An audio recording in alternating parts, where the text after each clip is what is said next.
কল্পনা করুন যদি বিশ্বের সবচেয়ে শক্তিশালী নেতাদের একজন, যিনি আজীবন যুদ্ধের মাঠে অটুট দাঁড়িয়ে আছেন, হঠাৎ 11 দিনের জন্য নিখোঁজ হয়ে যান এবং তার সবচেয়ে কাছের মিত্রদেশ চীন গোপনে একটা বিশেষ ফ্লাইট পাঠায় যাতে করে ব্লাড ব্যাংকের মতো সৈনিকরা রক্ত দিতে প্রস্তুত। এটা শুধু একটা স্বাস্থ্যের গুজব নয়, বরং একটা বিশ্বব্যাপী ষড়যন্ত্রের ইঙ্গিত, যা রাশিয়া চীনের জোটকে দুর্বল করে দিতে পারে এবং ভারতের মতো উদীয়মান শক্তিকে আরও শক্তিশালী করে তুলবে। আপনি কি জানেন যে পুতিনের এই অদৃশ্যতা আসলে একটা গোপন চাল, যা ইউক্রেন যুদ্ধের মোড় ঘুরিয়ে দিতে পারে? কিন্তু চীনের হস্তক্ষেপ এতে একটা অন্ধকার রহস্য যোগ করেছে, যা বিশ্বের কোনো মিডিয়া এখনও পুরোপুরি উন্মোচন করেনি। এই ভিডিওতে আমরা খুঁজে বের করব কিভাবে এই ঘটনা ভারতের জাতীয় নিরাপত্তা এবং অর্থনৈতিক উত্থানকে প্রভাবিত করতে পারে, যাতে আপনি শেষ পর্যন্ত থেকে দেখেন এবং বুঝতে পারেন কেন ভারত এখন বিশ্বের নতুন নায়ক হয়ে উঠছে।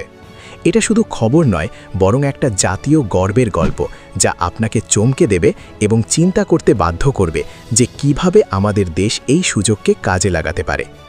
বন্ধুরা, এই ঘটনার পিছনে লুকিয়ে আছে রাশিয়া ইউক্রেন যুদ্ধের একটা বড় অংশ। আপনি জানেন যে 2022 সাল থেকে এই যুদ্ধ চলছে, যেখানে পুতিন রাশিয়ার জাতীয় গর্ব রক্ষা করার জন্য ইউক্রেনের ওপর আক্রমণ করেছেন। কিন্তু এই যুদ্ধে রাশিয়া অনেক ক্ষয়ক্ষতি সহ্য করেছে, হাজার হাজার সৈন্য মারা গেছে, অর্থনীতি চাপে পড়েছে এবং পশ্চিমা দেশগুলোর নিষেধাজ্ঞা রাশিয়াকে দুর্বল করে দিয়েছে। এখন পুতিনের এই অদৃশ্যতা যুদ্ধের মোড় ঘুরিয়ে দিতে পারে, কারণ যদি তার স্বাস্থ্য খারাপ হয় তাহলে রাশিয়ার নেতৃত্বে ফাঁকা জায়গা তৈরি হবে, যা ইউক্রেনের প্রেসিডেন্ট জেলেনস্কিকে আরও আক্রমণাত্মক করে তুলতে পারে। জেলেনস্কি সম্প্রতি মিউনিক সিকিউরিটি কনফারেন্সে বলেছেন যে পুতিনের সময় ফুরিয়ে আসছে। এটা শুধু একটা কথা নয়, বরং একটা রাজনৈতিক সংকেত, যা বিশ্বকে জানিয়ে দিচ্ছে যে রাশিয়া দুর্বল হয়ে পড়ছে। এখন আসুন চীনের ভূমিকা নিয়ে চিন্তা করি। চীন এবং রাশিয়া দীর্ঘদিনের মিত্র। তারা একসঙ্গে ব্রিক্স সংগঠনে কাজ করে, যেখানে ভারতও সদস্য। কিন্তু চীনের স্বার্থ রাশিয়ার থেকে আলাদা। চীন চায় বিশ্ব অর্থনীতিতে নেতৃত্ব, কিন্তু রাশিয়ার যুদ্ধ তাদের তেল সরবরাহে বাধা দিচ্ছে। ইরান থেকে চীন 80% তেল নেয়, কিন্তু সম্প্রতি ট্রাম্পের মতো নেতারা এই সরবরাহ বন্ধ করার চেষ্টা করছেন, যা চীনের এনার্জি সিকিউরিটিকে হুমকির মুখে ফেলে দিয়েছে। এনার্জি সিকিউরিটি মানে হলো একটা দেশের জ্বালানি সরবরাহ নিরাপদ রাখা, যেমন আমাদের বাড়িতে বিদ্যুৎ সরবরাহ নিরবিচ্ছিন্ন রাখা। এখন যদি পুতিনের স্বাস্থ্য খারাপ হয়, তাহলে চীনের মিত্রতা কতটা গভীর তা পরীক্ষা হবে। এখন ভারতের দৃষ্টিকোণ থেকে দেখুন। রাশিয়া আমাদের পুরনো মিত্র, যারা আমাদের অস্ত্র সরবরাহ করে, যেমন S-400 মিসাইল সিস্টেম, যা আমাদের আকাশ সুরক্ষিত রাখে। কিন্তু যদি পুতিনের পরিবর্তন হয়, তাহলে নতুন নেতৃত্ব কিভাবে ভারতের সঙ্গে সম্পর্ক রাখবে তা অনিশ্চিত। অন্যদিকে চীন আমাদের সীমান্তে আগ্রাসী। লাদাখে তারা অনুপ্রবেশের চেষ্টা করে, কিন্তু এখন চীনের অভ্যন্তরীণ সমস্যা বাড়ছে, যেমন অর্থনৈতিক মন্দা এবং জনগণের অসন্তোষ। চীনের কমিউনিস্ট পার্টিতে সদস্যতা ছেড়ে দিচ্ছে লোকেরা, কারণ চাকরি এবং ব্যবসা কমছে। এটা একটা অভ্যন্তরীণ বিদ্রোহের লক্ষণ, যা চীনকে দুর্বল করে দিতে পারে এবং ভারতকে সীমান্তে শক্তি দেখানোর সুযোগ দেবে। আরও গভীরে যাই। পুতিনের স্বাস্থ্য নিয়ে গুজব তো অনেক দিনের। 2022 সালে যুদ্ধ শুরুর পর থেকে লোকেরা বলছে তার ক্যান্সার বা পার্কিনসন রোগ আছে, যা একটা নিউরোলজিক্যাল সমস্যা, যেখানে শরীর কাঁপে এবং চলাফেরা কঠিন হয়, যেমন একটা পুরনো মোটর বাইক যা সহজে স্টার্ট নেয় না। কিন্তু ক্রেমলিন সবসময় বলে যে পুতিন সুস্থ আছেন। এবারের অদৃশ্যতা আরও রহস্যময়, কারণ 5 ফেব্রুয়ারি 2026 থেকে তাকে লাইভ দেখা যায়নি, শুধু ভিডিও কল বা প্র্যাক রেকর্ডেড ফুটেজ। এটা একটা সাইকোলজিক্যাল অপারেশন হতে পারে, যা মানে হলো মনস্তাত্ত্বিক যুদ্ধ, যেখানে শত্রুরা গুজব ছড়িয়ে রাশিয়াকে অস্থির করে।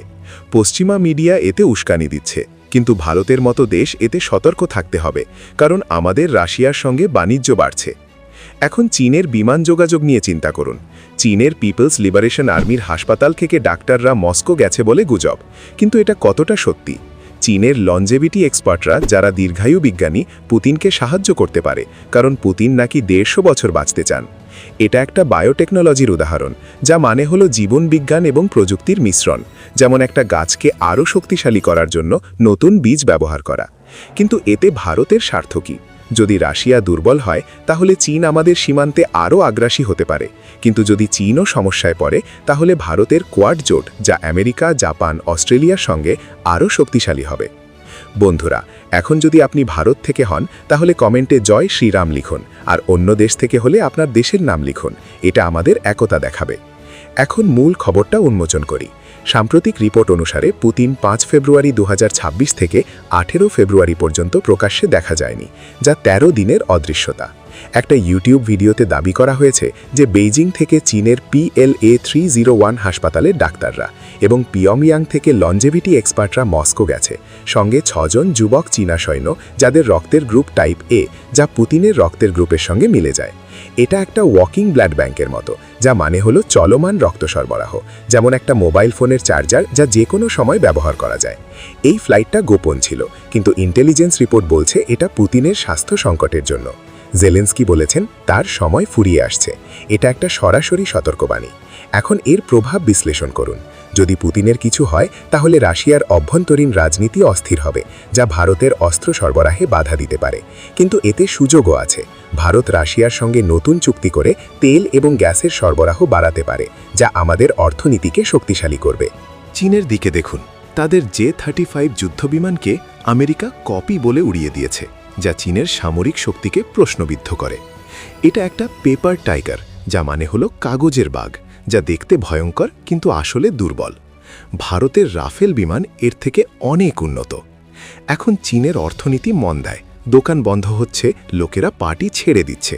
এটা একটা রিজিম চ্যালেঞ্জ, যা চীনকে ভিতর থেকে দুর্বল করবে। ভারত এখন উঠে দাঁড়ানোর সময়। আমাদের মোদি সরকার বেবি স্টেপস নিয়ে এগোচ্ছে, ছোট ছোট পদক্ষেপ, যেমন একটা শিশুকে হাঁটতে শেখানো। চীন বড় লাফ দিয়ে পড়ে গেছে, কিন্তু ভারত ধীরে ধীরে বিশ্বের তৃতীয় বৃহত্তম অর্থনীতি হয়ে উঠছে। এই ঘটনা আমাদের শেখায় যে মিত্রতা গুরুত্বপূর্ণ, কিন্তু ভারত ফার্স্ট। রাশিয়া যদি দুর্বল হয় আমরা আমেরিকা বা ইউরোপের সঙ্গে নতুন জোট করতে পারি, কিন্তু চীনের আগ্রাসনের বিরুদ্ধে সতর্ক থাকব। এটা একটা সভ্যতার উত্থানের সময়, যেমন ব্রিটিশ সাম্রাজ্য পড়ে গেলে আমেরিকা উঠে এসেছে। চীনের ২৫ বছরের চক্র শেষ, এখন ভারতের পালা। বন্ধুরা, এই ঘটনা আমাদের জাতীয় গর্বকে জাগিয়ে তোলে।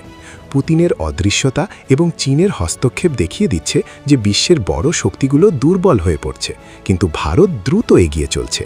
আমাদের সেনা সীমান্তে দাঁড়িয়ে চীনকে চ্যালেঞ্জ করছে, আমাদের অর্থনীতি বিশ্বকে চমকে দিচ্ছে, এবং মোদিজির নেতৃত্বে আমরা ভারত ফার্স্ট নীতিতে অটুট। এটা শুধু খবর নয়, বরং একটা সতর্কবাণী যে আমরা আর কোনো দুর্বল মিত্রের উপর নির্ভর করব না। চীনের অভ্যন্তরীণ সমস্যা আমাদের সুযোগ দেয় সীমান্তে শক্তি দেখাতে এবং রাশিয়ার সঙ্গে সম্পর্ক রক্ষা করে নতুন সুযোগ খুঁজতে। জাতীয়তাবাদ আমাদের শক্তি। জয় হিন্দ।